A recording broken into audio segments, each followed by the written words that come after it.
Понеделнички во нашата утринска тема, навистина актуелна, со оглед на тоа дека од 6 февруари системот за здравствено осигурување се уште е блокиран и никако не може да се реши тој проблем со хакерскиот напад кој што е наречен ransomware, и токму за овој напад или криптонапад, заради тоа што се бара откуп во криптовалути, ќе да знаеме и зошто се бара откуп во биткоини, ќе разговараме со мојот денешен гостин Божидар Свирковски, експерт за информатичка безбедност. Она што сакам да го напоменам на самиот старт дека и го спомнавме во самата најава дека овој разговор ќе биде корисен и за сите вас кои што користите компјутер и интернет на истиот, затоа што не само овие фирми, институции и така натаму се подложни на таков напад, може да ви се случи секому од вас да ви го блокираат компјутерот, податоците во него, цела архива која што си имате направено сите некако во дигитално време, дигитална архива, правиме фотографии, видеа и така натаму, да ви исчезне со оглед на тоа дека ќе ви бараат во биткоини кузне колку пари за да платите, така што внимавајте во денешно време со вирусите, како се растат сите овие нови програмски решенија, нови идејни решенија, така контра на тоа се измислуваат и различни видови на вируси кои што напаѓаат. Добро утро. Добро утро. Веднаш ќе почнеме, имаме навистина тема, денеска се задржуваме конкретно на овој тип на вирус, ова што го нападна и Министерството за земјоделство пред известно време, па и сега Фондот за здравство, не можат да се ослободат, не можат да најдат решение од 6 февруари и до ден денеска. Така. Благодарам за поканата уште еднаш, драго ми е повторно што сум тука. Веднаш да почнеме. Да. Она што се случува со Фондот за здравство, од информации што ги имаме, што се достапни во јавноста, е дека се жртва на нешто што се нарекува криптовирус, односно ransomware. Зашто се работи? Се работи за вирус кој што влегува во компјутерскиот систем на неколку начини, ќе ги адресираме подоцна, и потоа ги зема датотеките, секоја поединечна датотека во системот ја шифрира, ја криптира, и потоа му објавува на операторот, вашиот систем е шифриран, за да си ги добиете назад податоците, треба да платите одредена сума на пари во криптовалута биткоини. Таа сума негде 2018 можеби почнуваше од кај $6,000, зборувам за уцени на компании. Сега е преку 200,000 во просек. Па со оглед на тоа дека еден биткоин е околу 20,000 во моментов долари. 5-6 биткоини убаво ќе биде. 5-6 биткоини, бога ми, ќе треба кредити да се земаат, но во секој случај она што нели ми се надоврзува. Зошто криптовалути, зошто бараат пари во биткоин? Затоа што се потполно анонимни. Бумот на криптовалутите, меѓу другото, е поддржан и од, да речеме, еден вид на револт од стандардниот банкарски систем, кој што е потполно следлив. Даночни организации, банки, сите потполно го следат текот на парите, што е секако добро, кога се штитиме од тероризам, од криминал и така натака, но луѓето некој пат се чувствуваат дека се премногу следени.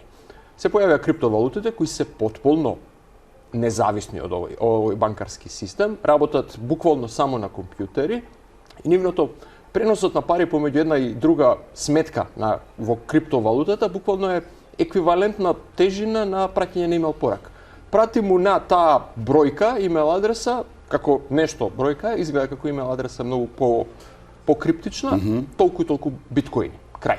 Ни зошто никако... Трагата после се губи. Каде сме ги пратили, не може да се открие? Не, или може? Интересно. Анонимноста е гарантирана, бидејќи нема врска помеѓу името и сметката, но сите трансакции на криптовалутата се секогаш запамтени од целиот интернет.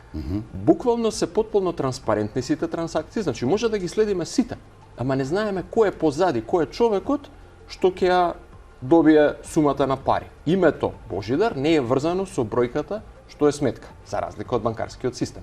Така да криптовалутите денеска се многу потешко следливи, ќе платиме на криминалецот, но тоа не значи дека ќе го добиеме името на криминалецот, бидејќи криминалецот може потоа да го прошета целото тоа количество на биткоини по многу различни сметки и освен ако криминалецот не се лизне, не му се испушти на некој начин, значи има глупости. На Твитер ги објавуваат бројките на своите сметки и одма се знае кој е чие.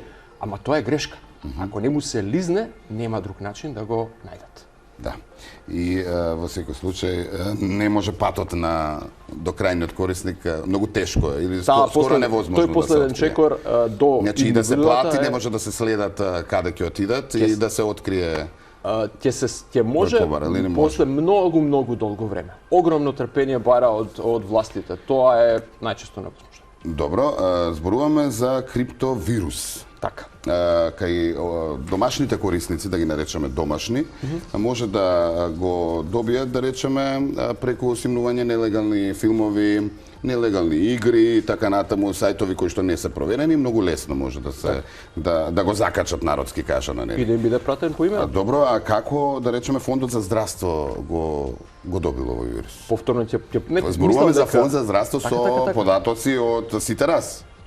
Неколку пати ќе повторам истата реченица во текот на овој прилог, не знаем. Нема никакви детали. Во она што го добиваме во јавност како некои изјави дека има ransomware, односно криптовирус кој што стасал до ФЗО, нема детали по кој вектор е пристигнат во ФЗО. 3 се најчести вектори и исти се, без разлика дали се работи за организација или се работи за приватно лице. Најчестиот и најчесто користениот е испраќање на фишинг имейл порака. Имейл порака која ве измамува нешто да направите. Во случајот на криптовирусот, таа порака ќе ве убеди да симнете файл, кој што е програма, да го извршите или да отворите некој файл, или да одите на некој сајт и да симнете нешто што мислите дека е вредно, можеби бесплатни филмови, програма за гледање Netflix без пари.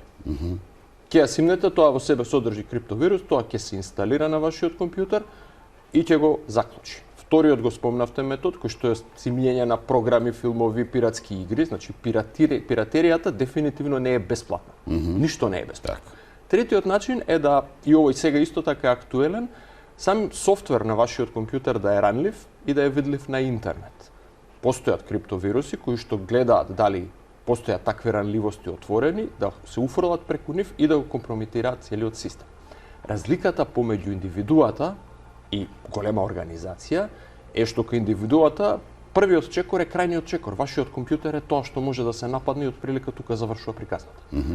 Во организација како што е Фондот за здравство, вирусот влегол и постојат такви напредни испишани вируси и тој не почнува веднаш да напаѓа да криптира. Тој гледа што има блиску до тој компјутер, ја гледа мрежата што е близу до компјутерот во кој што влегол и продолжува да се шири, користејќи ранливости или идентитет на корисникот, значи узинката и корисничкото име буквално може да му ги украде и да продолжи да се шета по остатокот од мрежата дека најде нешто што е поинтересно. Обично се бараат големи фајлови што личат на бази на податоци и такви работи, се бара инсталацијски назив на компјутерот што вика сервер или Oracle или нешто такво што ќе индицира дека е опасно и тука криптовирусот удира, заклучува податоците и после истата приказна порака на екран на операторот, биткоини и така натаму. Подвежбата го знаеме. Да. Буквално податоците вие ги гледате, но не можете да кликнете и да отворите ни еден файл. Технички тоа што го гледате сега е ѓубре, едноставно е неупотребливо. Не е ваше. Некој може да ви, како да ви дошол некој дома, да ви ја сменил бравата, и да не можете да си влезете дома и ви уценува да ви го даде новиот клуч. Да.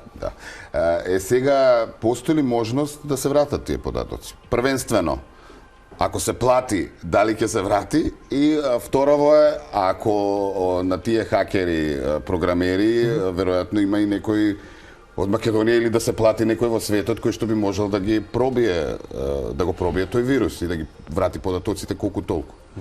Какво решение има после овој проблем? Значи најдобриот начин за заштита од криптовируси е воопшто да не се работи, да не се стаса до темата што ќе правиме со криминалците. Ќе зборуваме како да се заштитиме посебно и да апелираме. Но ме интересира, проблемот е направен. Веќе од, како рековме, 6 февруари. Прво прашање, имате ли бекап? Ако имате бекап, вратете од бекап.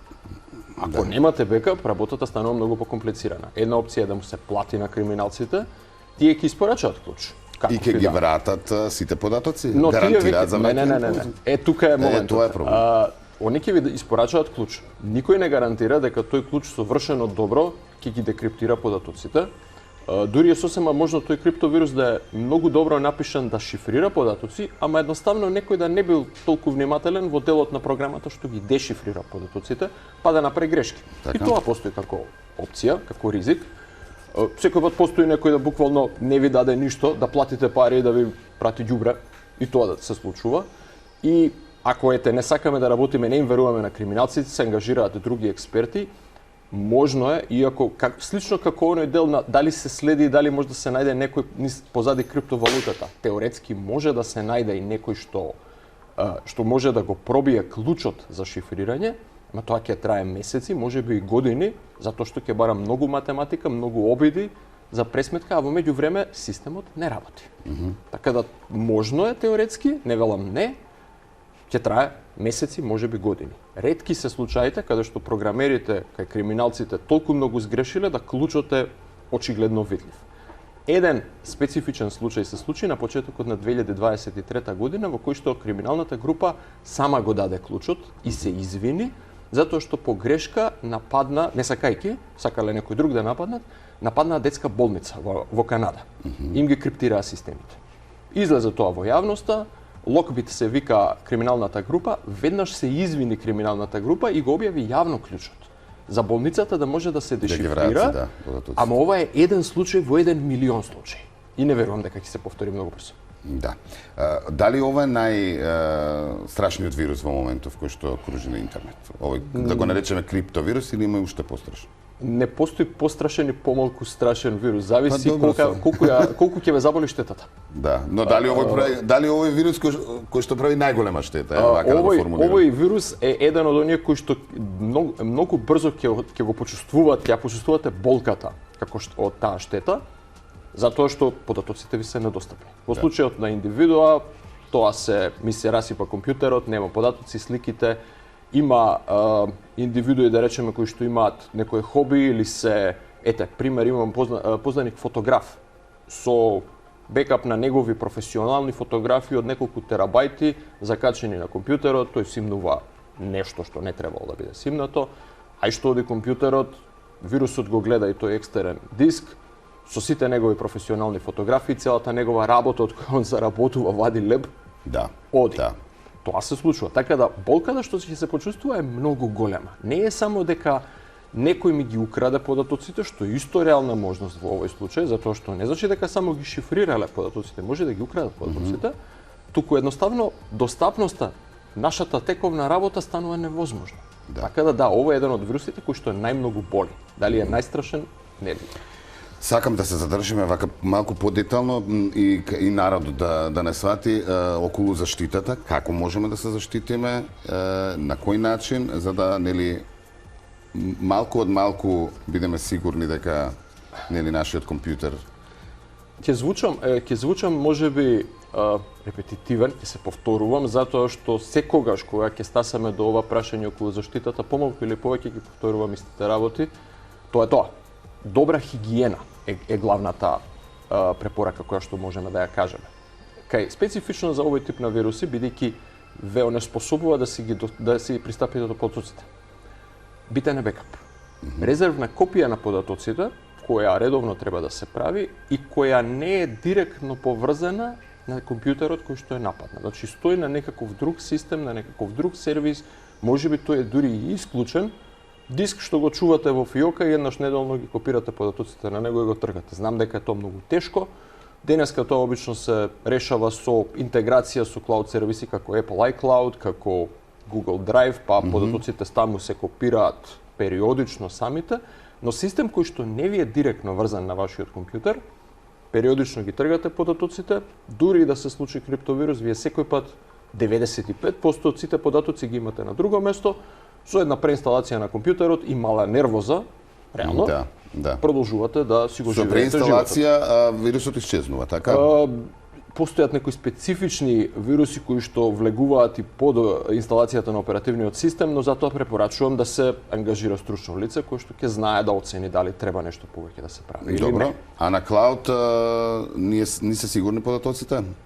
од овој тип на вирус таму не може да влезе. Таму можеби на други начини можат да влезат. Ако некој ги фати вашето корисничко име и лозинка, потоа може по друг канал да оди таму и да ги украде од таа страна податоците.